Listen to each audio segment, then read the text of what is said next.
Assalamu alaikum all. Today I'm going to be talking about, can anyone learn a language? Now I know many people have said to me that I can't learn the language, I've tried before, and maybe just some people are not cut out to learn the language. And I thought maybe could that be me? Could I be one of those people? So I did some research into it, and I want to show why I believe that is not true, and there's some very good reasons for that, and I'm going to go into that in today's video. If you're new here on this channel, I share my journey learning languages as a Muslim. Now, which research did I look into? So mainly I looked into stuff done by Lingo Steve, and he did like a PDF just talking about learning languages naturally, and I think that had some really good tips and things that I really loved, and that's what I'm going to kind of talk about in this video. And he uses research he's done from Stephen Krashen, who talks about like having lots of good input when you're learning a language, and there's this German brain expert neuroscientist sort of person called Manfred Spitzer, and I like some of the stuff that Steve kind of talks about him as well. And I'll show a link to that PDF in the description as well, so you can check it out. And whenever I'm struggling with learning a language, these tips have been really good and helped me. So first of all, I want to say that it's impossible to not learn a language if you are providing yourself with the right input. So if you're exposing your brain to a new language like constantly, watching TV shows with a language, watching it like regularly and doing stuff with language, I don't know, maybe using different apps. I'm using Duolingo at the moment, doing this Duolingo challenge. It's like impossible for the brain not to pick up that language and start understanding bits and pieces. So it's like almost you can't stop it from happening. It's like inevitable. So that was a really good thing to kind of be aware of, that I can learn the language, I just need to just be exposed to it.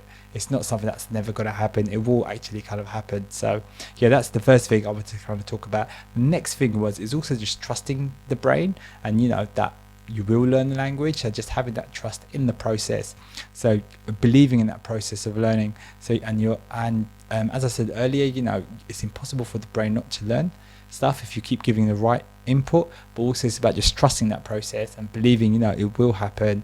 And yeah, if you go back to like look at little kids like babies and stuff like that, they just kind of learn to walk, they just keep trying, just believe in the process, and they kind of like start walking. So like even if when I'm learning language I don't feel like it's going well and things like that, I mean that's one of the things I need to keep telling myself, is that trusting the process, just keep going, and and I will kind of pick things up and start to understand stuff.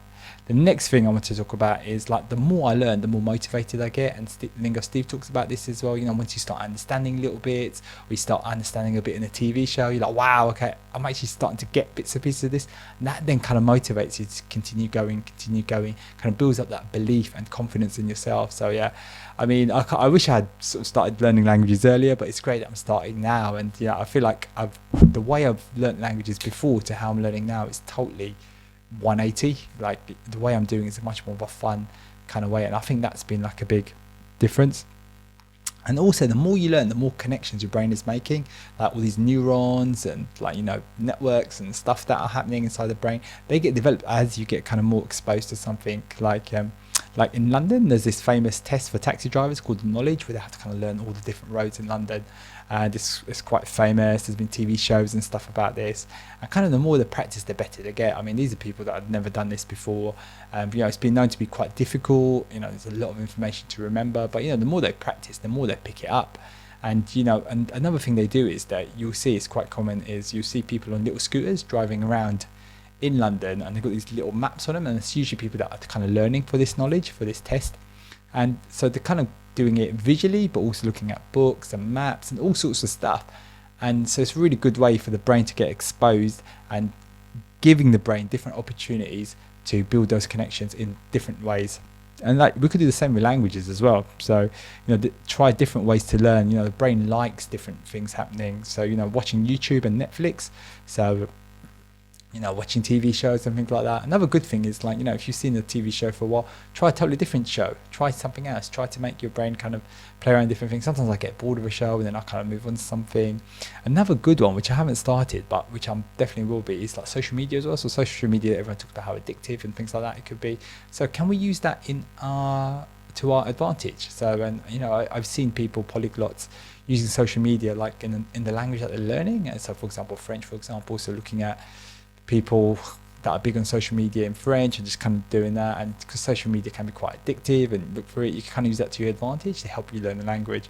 So yeah, and there's also different apps, different ways to learn. Don't always feel like you have to be in the same way. Like I'm using this book at the moment, but I do mix it up. I don't always kind of stick to the book. I try different things out if I get a bit bored and stuff like that. So yeah, and I'm also currently doing this Duolingo challenge, and which has actually been going really well, and that's been helping me kind of learn in a kind of different way as well. And yeah, the key thing is always, I think it's one of the themes that keeps coming back over and over again, is find content/methods that are fun, that helps me with be consistent. So being consistent is really important. So just getting all that input and stuff. The way to be consistent, I found definitely, and keep coming back to this, is by finding things that I enjoy and things that are fun. And definitely, I would say if I don't do nothing at all, just by watching YouTube and Netflix in French, makes a big difference. So yeah, finally I just want to say, yes, anyone can learn a language. I'm so convinced about that. If you think you've never been able to learn anything, I totally believe it can be done. There's so many things out there. It is just about finding a fun way to keep you engaged, keep you like trying things and learning stuff and building up that kind of momentum. So yeah, I just want to say thanks for watching. If you've enjoyed this video, please smash that like button. It really helps with the algorithm. Assalamu alaikum.